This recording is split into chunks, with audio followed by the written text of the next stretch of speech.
સુરતના અડાજણ વિસ્તારમાં રહેતી 12 વર્ષીય બાળા પર પાડોશી યુવાને ઘરે બોલાવી બળાત્કાર ગુજાર્યો હોવાનો બનાવ બનતા પોલીસે નરાધમ યુવાનની ધરપકડ કરી છે.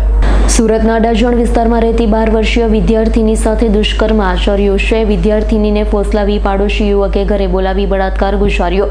આરોપી રાહુલ ચૌહાણે વિદ્યાર્થીનીને ઘરે બોલાવી શરીર સુખમાણી વિડીયો બનાવી લીધો. આરોપીએ વિદ્યાર્થીનીની ધમકી આપી હતી કે કોઈને કહેશે તો વિડીયો પરિવાર અને સોસાયટીના લોકોને મોકલી આપવાની ધમકી આપી. રાહુલની હવસ નહીં સંતોષાતા તેણે ફરી વિદ્યાર્થીનીના ઘરે બોલાવી. કિશોરી નહીં જોતા અકળાયેલા રાહુલે વિડીયો વાયરલ કરવાની ધમકી આપી હતી, જેથી કિશોરી હિંમત દાખવી સમગ્ર હકીકત પરિવારને જણાવી.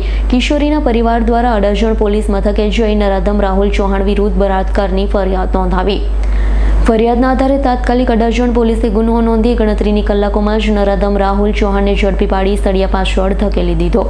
Bureau report S9 news Surat.